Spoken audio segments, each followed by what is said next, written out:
કરજણ તાલુકાના સારિંગ ગામે દારૂની મહેફિલ માણી બે જૂથ વચ્ચે ધીંગાણું સર્જાતા કરજણ પોલીસ મથકે બંને સામે સામસામે ફરિયાદ નોંધાઈ। કરજણ તાલુકાના સાસરોદ નારેશ્વર રોડ પર આવેલા સારિંગ ગામ ખાતે ગતરોજ બપોરના આશરે 3 વાગ્યાની આસપાસ દિવેશભાઈ ઉર્ફે ગોટિયાના ખેતરમાં દારૂની મહેફિલ જામી હતી। દારૂની મહેફિલ માણનાર મહેમાનો એક દિવેશભાઈ ઉર્ફે ગોટિયો સુભાષભાઈ ઠાકર રહેવાસી સારિંગ તાલુકો કરજણ, બીજો જયેશભાઈ ચંદુભાઈ સુજિત્રા જીવની હાઈવે ઉપર હોટલ છે અને તે રાજકીય વગ ધરાવતા હોવાનું જાણવા મળ્યું, જે રહેવાસી ચંદ્રનગર સોસાયટી પાલેજ તાલુકો જિલ્લો ભરૂચ। ત્રીજો સુરેશભાઈ ઉર્ફે પાસા જેઓ હાલ પત્રકાર હોવાનું જાણવા મળ્યું છે, જે રહેવાસી કપાસિયા હોલવાડા ફળિયામાં પાલેજ। ચોથા લાલાભાઈ મિસ્ત્રી રહેવાસી પાલેજ। પાંચમા લાલાભાઈ માસ્તર રહેવાસી ભરૂચ। આ લોકો ભેગા મળી દારૂની પાર્ટી માણતા અચાનક જયેશ કાઠિયાવાડીને દિવેશ ગોટિયાનો શૈલેષભાઈ પાટણવાડિયા સાથે અગાઉ થયેલો ઝઘડો યાદ આવતા જયેશભાઈ કાઠિયાવાડીએ શૈલેષભાઈ પાટણવાડિયાને ફોન કરી ધમકી આપી કે તું મને જાણે છે, મને ઓળખે છે, કેમ ગોટિયાને હેરાન કરે છે તેમ કહી તું અહીંયા આવ તેમ કહેતા શૈલેષભાઈ પાટણવાડિયા તેમજ તેમની પત્ની તેજલબેન બંને સાથે તે લોકોને મળી પણ લઈએ અને ખેતર પણ જઈ આવીશું તેમ વિચારીને જતા કૂવા પાસે જતા જયેશભાઈ કઠવાડિયાએ શૈલેષભાઈને મા બહેનો સમાણી બીભત્સ ગાળો આપીને કહે છે કે તું મને ઓળખે છે, હું કોણ છું, તારી હેસિયત શું છે મારી સામે, હું રાજકીય માણસ છું, તું મારું શું બગાડી લેવાનો છે અને ગોટિયા સાથે કેમ મગજમારી કરી હતી તેમ જણાવીને આ પાંચેય જણે શૈલેષભાઈ ઉપર લાકડા વડે જીવલેણ હુમલો કરતા શૈલેષભાઈની પત્ની તેજલબેન છોડાવવા જતા તેજલબેનને પણ ઝાપટ મારી દીધી હતી। પોતાના પતિને 5 માણસો મારતા તેજલબેને પોતાના દિયર મહેશભાઈને ફોન કરતા મહેશભાઈ તેમજ તેનો મિત્ર દોડી આવતા શૈલેષભાઈ પાટણવાડિયાને છોડાવવા જતા જયેશભાઈ કાઠિયાવાડીએ મહેશભાઈને મુક્કો મારતા મહેશભાઈને આંખના ભાગે ગંભીર ઈજા થઈ હતી, જ્યારે કરણને સુરેશભાઈએ લાકડાની ઝપટ મારતા કરણભાઈનો હાથ ફ્રેક્ચર કરી નાખ્યો હતો અને જયેશભાઈ સુજિત્રાએ જણાવ્યું હતું કે જો હવે ફરીવાર અમારું નામ પણ લીધું તો જીવતો નહીં મૂકું તેવા આક્ષેપ જોવા મળ્યા હતા। ધીંગાણુમાં ઈજા પામેલા લોકો કરજણ સામૂહિક હોસ્પિટલે સારવાર લેવા આવતા ડોક્ટરો દ્વારા ના કોઈ એક્સરે કે ના કોઈ સારવાર વગર બીજી હોસ્પિટલે રિફર કરતા તમામ ઈજાગ્રસ્ત ખાનગી હોસ્પિટલે સારવાર લીધી હતી। કરજણ પોલીસે બંને પક્ષની સામસામે ફરિયાદ નોંધી કાયદેસરની કાર્યવાહી હાથ ધરી હતી। શું નામ તમારું?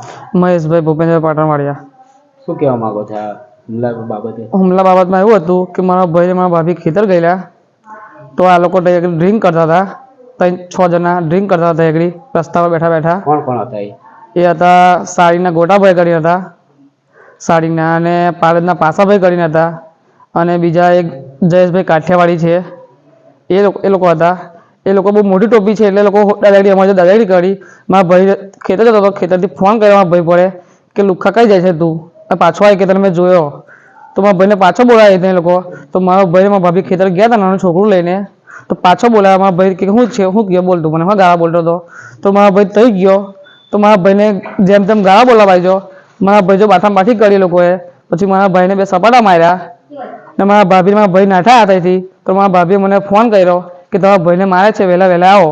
તો અમે ત્યાં ગયા, અમે મારા મિત્રો તો એના હાથમાં સપાટો મારી દીધો એ લોકોએ, લાકડા વીણતા હતા એ લોકો દંડાથી, તો હાથમાં સપાટો માર્યો એ લોકોએ અને મને હાથની અંદર આંખમાં ઢીક મારી દીધી, ચાવી કેવું કંઈ મારી દીધું હાથમાંથી હતું એ લોકો હાથમાં ચાવી કેવું આંખમાં મારી દીધું મારી, એટલે મને આંખમાં દેખાતું નથી, ઝાખું ઝાખું દેખાય છે, જોખ વરે છે।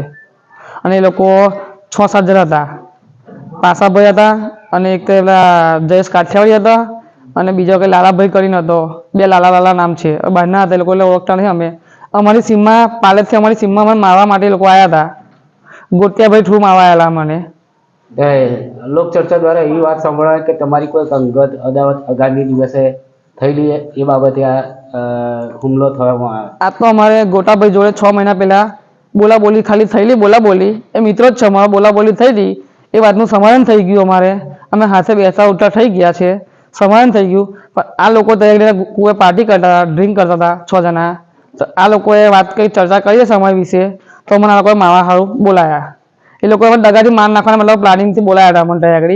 મારા ભાઈને ભાભી ગયા હતા એ લોકો પાસે મારવા દોડ્યા લોકોએ, સપાટે 2 સપાટા મારા ભાઈને માર્યા એ લોકોએ। એ છે પાલેજમાં લુખ્ખાગીરી કરે છે અને જીઆઈડીસી બધી જીઆઈડીસીમાંથી હપ્તા ઉઘરાવે છે, એ ફૂલ ડોન છે એવું કે ચાલે, મતલબ કે બધા જો લુખ્ખાગીરી જ કરે છે।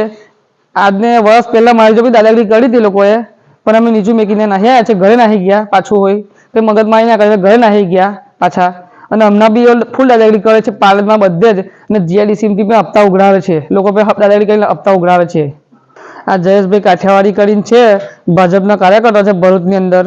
એ અમારા ગામમાં આવીને અમારી સીમમાં આવીને ડ્રિંક કરતા, અમારી સાથે દાદાગીરી કરતા હતા અને જેમ તેમ જથ્થો બોલતા હતા કે મતલબ કે મોટા લોકો પાર્ટી જો છે ભાજપના કાર્યકર્તાઓ અમને દબાવવાની કોશિશ કરે છે. અમારા ગામમાં અમારા મામાની વાત કરે છે અને એવું ભાજપનો પ્રમુખ છે હોયા એટલે અમને મારી એવું કહેતો હતો કે તું બૂટ પહેર તને ચંપલ પહેરતો કરી દઈશ, એ બધી ધમકી આપતો હતો અને તું મને ઓળખે છે એવું બધું કહેતો હતો હોયા. હવે મને મારી નાખીની જવાબદારી હવે બે ભાઈ પર હુમલો કર્યો, કાલે તો કર્યો, રાતે તો કાલે 3-4 વાગ્યાના ગાળામાં હુમલો કર્યો. હવે એવું કહેતો હતો કે તમે તો પતાવી દઈશ એવું કહેતો હતો. હવે એની જવાબદારી કોણ લેશે? મને મારી નાખી એની જવાબદારી કોણ લે? એમાં એવું હતું કે શૈલેષભાઈનો ફોન આવ્યો હતો એમના ભાઈ પર, અમે લોકો મારામારી થઈ છે એવી રીતે, તો અમે તઈ ગયા હતા. તો તઈ જતાં અમે છોડાવતા હતા તો એમને છોડાવવામાં અમને બી 2-3 ઝાપાટા મારી દીધા ને એમાં મારો હાથ ફ્રેક્ચર થઈ ગયો છે એવું હતું એમાં.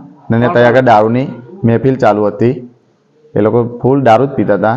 એમાં હતા પાસા, પછી એક હતા જયેશ કાઠિયાવાડી, એવા હતા ને બીજા 4-5 જણ હતા, એ પણ એમના નામ બહુ નહીં, મને નહીં ખબર એવું છે. તમને શું વાગેલું? મને સપાટો વાગેલો છે છોડાવતા, બચાવ કરતા, મતલબ મેં વચ્ચે પડ્યો હતો છોડાવવા તો આપણને એક ઝાપટ વાગી ગઈ એમ એમની. તમે સરકારી દવાખાનામાં ગયા હતા પણ ત્યાં આગળ કોઈ એક્સરે નહીં પાડ્યો કે નહીં કશું, એટલે અમારે પ્રાઇવેટમાં એડમિટ થયા.